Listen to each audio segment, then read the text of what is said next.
Sudah sebulan lebih bebas dari kasus Vina Cirebon, kabar terbaru Peggy Setiawan kembali mendatangi Polda Jabar. Kali ini kedatangan Peggy Setiawan itu kembali jadi sorotan ternyata untuk memenuhi nazarnya. Setelah kebebasannya dari jerat hukum kasus Vina Cirebon, sosok Peggy Setiawan sempat jadi sorotan. Ia bebas setelah menjadi korban salah tangkap dalam kasus Vina yang terjadi 2016 silam tersebut. Peggy Setiawan disebut-sebut sempat terancam menjadi tumbal dalam kasus tersebut. Ia sempat ditahan di Polda Jabar hingga berminggu-minggu setelah ditetapkan jadi tersangka. Namun, berkat sidang pra-peradilan dan mampu membuktikan tak bersalah, Peggy akhirnya bebas. Saat itu Hakim Pengadilan Negeri Bandung mengabulkan gugatan pra-peradilan Peggy Setiawan yang menjadi tersangka kasus pembunuhan Vina, tanggal 27 Agustus tahun 2016. Menurut Hakim Eman Sulaiman tak menemukan satupun bukti kalau Peggy Setiawan pernah diperiksa sebagai calon tersangka oleh Polda Jabar, mengabulkan pra-peradilan pemohon untuk seluruhnya. Menyatakan proses penetapan tersangka terhadap pemohon berdasarkan surat ketetapan atas nama Peggy dinyatakan tidak sah dan batal demi hukum, ujar Hakim Eman di PN Bandung, Senin, tanggal 8 Juli tahun 2024, lalu. Kebebasan Peggy Setiawan saat itu pun menjadi sorotan publik karena dinilai sekaligus menunjukkan ketidakbisaan polisi menangani kasus kematian Vina dan Eki 8 tahun silam tersebut. Sejak itulah nama Peggy Setiawan menjelma menjadi sosok yang dieluk-elukan seolah membuka boroknya kepolisian. Setelah beberapa bulan kebebasannya, kabar terbaru Peggy Setiawan kini kembali mendatangi Polda Jabar. Namun, diketahui kedatangan korban salah tangkap kasus Vina itu bukan untuk kembali diperiksa ataupun ditahan. Melainkan kedatangan Peggy tersebut ternyata untuk memenuhi nazarnya.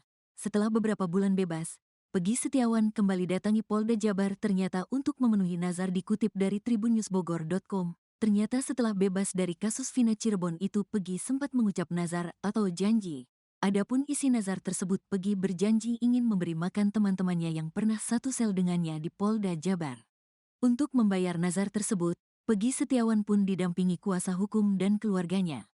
Hari ini aku ke Polda lagi tapi dengan kondisi yang berbeda. Saya dulu nazar jika ada rezekinya, mau ngasih nasi padang ke teman-teman di dalam, ujar Peggy Setiawan, dikutip dari tribunnewsbogor.com, Kamis, tanggal 29 Agustus tahun 2024. Peggy pun menjelaskan bahwa nazarnya ingin membelikan nasi padang untuk teman-temannya di sel tahanan. Ia mengaku makanan yang dibawanya itu membang tak banyak. Peggy mengungkap dirinya membawa 20 bungkus nasi padang. Meski tak banyak, paling tidak, ia bisa memenuhi nazar yang pernah diucapkannya itu. Ada sekitar 20 nasi padang yang saya bawa. Jelasnya, aku lagi beli nasi padang untuk teman-teman tahanan Polda Jawa Barat, sambungnya. Kedatangan Peggy Setiawan itu pun dibenarkan oleh kuasa hukumnya, Sugianti. Sugianti membenarkan kedatangan Peggy Setiawan ke Polda Jawa Barat adalah untuk bernazar. Hari ini, kami ingin membantu Peggy Setiawan bernazar. Dia mau bagi nasi bungkus ke tahanan di dalam, bebernya. Selain membayar nazar, ternyata Peggy juga datang ke Polda Jabar untuk mengambil barang-barang yang dulu sempat disita polisi. Ada beberapa barang-barang Peggy yang disita, di antaranya ijazah hingga handphone. Kami juga mau mengambil barang bukti, karena kami sudah mendapat surat undangan untuk mengambilnya, ijazah dan lain-lainnya, HP bondol, tuturnya kuasa hukum Peggy. Di sisi lain Peggy Setiawan yang sudah bebas, hingga kini nasib para terpidana yang sudah ditahan 8 tahun itu masih terkatung-katung. Meski begitu kini sudah nasib terpidana kasus Vina ini mulai menemukan titik terang dan memasuki babak baru. Adapun babak baru ini dimulai setelah isu Sudirman mulai melawan di dalam kasus Vina Cirebon.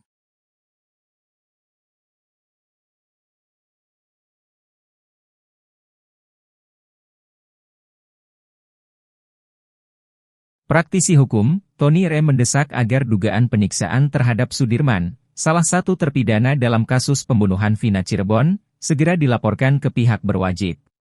Dugaan tersebut mencuat setelah Sudirman menceritakan pengalaman pahitnya saat berada di bawah penahanan polisi, baik di Polres Cirebon Kota tahun 2016 maupun di Polda Jabar tahun 2024. Kalau benar yang dikatakan Sudirman bahwa sejak diamankan di Cirebon, dia mengalami kekerasan hingga fisiknya tidak berdaya, hal ini perlu diusut tuntas. Apalagi, penyiksaan ini salah satunya dilakukan dengan menggunakan tembakan peluru karet, yang baru-baru ini diceritakan Sudirman kepada mantan kuasa hukumnya, Titin Prialianti, ujar Tony saat dikonfirmasi, pada Senin, 26 Agustus 2024, malam. Menurut Tony, tindakan tersebut jelas merupakan bentuk penganiayaan dan harus dilaporkan agar pelaku bisa diproses secara hukum. Ia juga mengungkapkan bahwa dugaan peniksaan tidak hanya terjadi pada tahun 2016, tetapi juga pada 21 Mei 2024 ketika Sudirman dipindahkan dari Lapas Cirebon ke Polda Jabar. Dalam insiden tersebut, Sudirman diduga dilempar batu dan disiram air panas oleh oknum penyidik. Dugaan peniksaan terhadap Sudirman pertama kali terungkap oleh mantan kuasa hukumnya, Titin Prialianti. Dalam keterangannya, Titin menyebutkan bahwa Sudirman mengaku ditembak dengan peluru karet saat berada di Polres Cirebon Kota pada tahun 2016. Luka yang diakibatkan oleh tembakan tersebut membuat Sudirman mengalami kesulitan duduk atau berbaring dalam waktu lama hingga kini.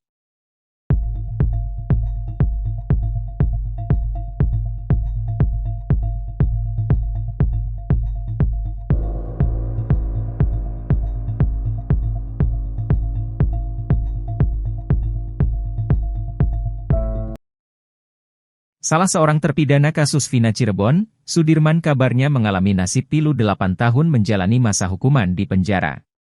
Sudirman bahkan dipisahkan dengan 6 terpidana lainnya yang kini sudah berada di Lapas Cirebon. Sedangkan Sudirman, kini menghuni Lapas Bancai, Bandung. Bahkan, Sudirman sempat tak diketahui keberadaannya. Namun, beberapa waktu lalu Sudirman sudah dikembalikan penyidik ke Lapas Bancai, Bandung. Kuasa hukum terpidana kasus Vina, Titin Prialianti mengaku sudah menjenguk Sudirman di Lapas Bancai bersama keluarga sang terpidana. Bahkan, Titin mengaku sampai menangis melihat kondisi Sudirman. Menurut Titin, tubuh Sudirman terdapat sejumlah luka diduga bekas penganiayaan hingga tubuhnya tampak lesu dan tubuhnya lemas. Bahkan, Sudirman mengaku ubun-ubunnya pernah disiram air panas.